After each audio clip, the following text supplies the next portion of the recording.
अकोला जिल्ह्यातील बाळापूर इथं शेतकरी स्वतःच्या हातानं पिकांची नासाडी करतायत।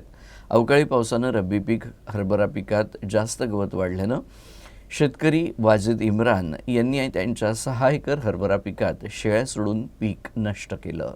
अकोला जिल्ह्यातील बाळापूर इथं शेतकरी स्वतःच्या हाताने पिकांची नासाडी करत आहेत। तहसीलभरातील शेतकरी त्यांच्या रब्बीच्या पिकांमध्ये ट्रॅक्टर फिरवत असल्याच्या बातम्या येत आहेत। मात्र आता शेतकरी त्यांच्या रब्बीच्या पिकांमध्ये जनावरं सोडत आहेत।